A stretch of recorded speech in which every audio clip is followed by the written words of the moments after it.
Hi everyone, today I thought it would be fun to show you how I get inspiration from color palettes and how I can turn that into a card.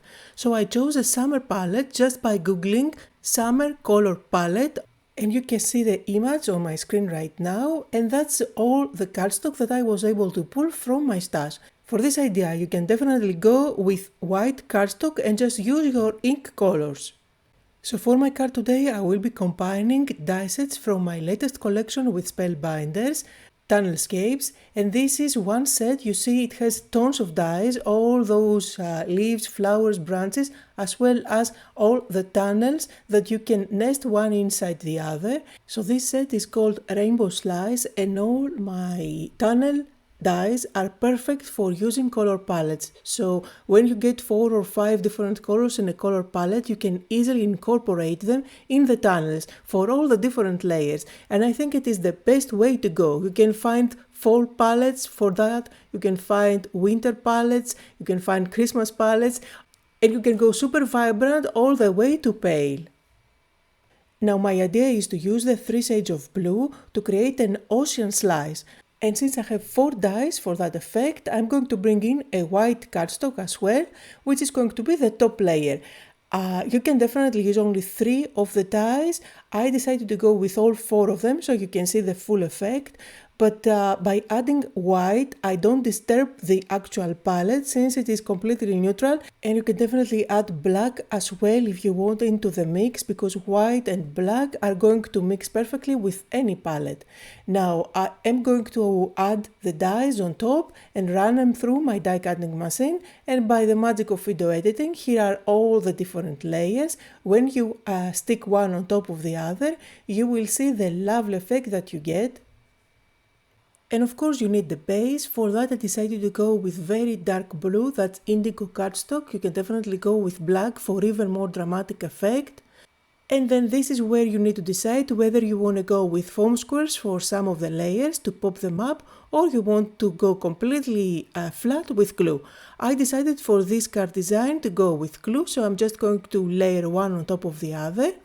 And if you use liquid glue instead of your tape runner, it is going to make your life easier because you can slide the panels one on top of the other and easily align them.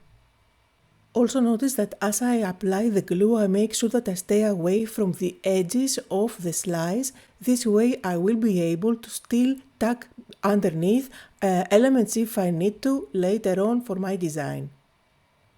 And my tunnel effect is ready, absolutely gorgeous. And this is where you need to use your trimmer, your paper trimmer, in case you have some of that cardstock not lining perfectly on some of the edges. Now I'm also going to use a fish from my Marine Life die set, and I chose to go with one that has 2 layers, and this is where I'm going to incorporate the other 2 colors that were in my palette, the orange and the yellow. So you can see here I'm just following the colors on my palette, and then I still have to somehow incorporate the red, so you will see what I'll do later on.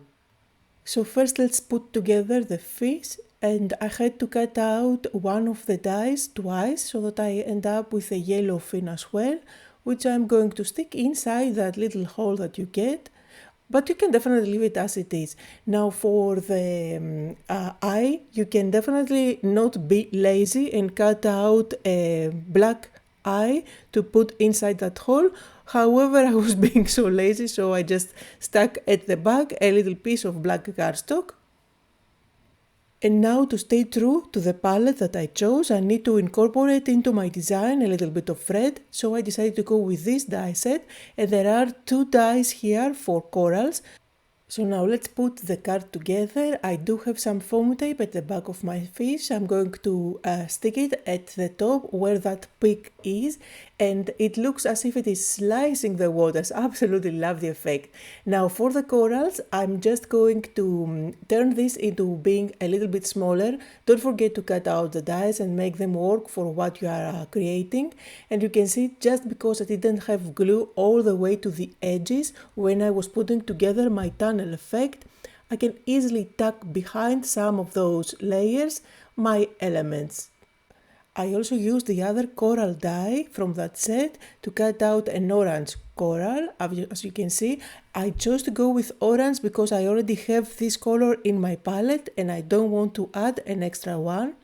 Plus, when I layer one on top of the other, those corals, you see that they pop lovely and they add an extra touch into the card.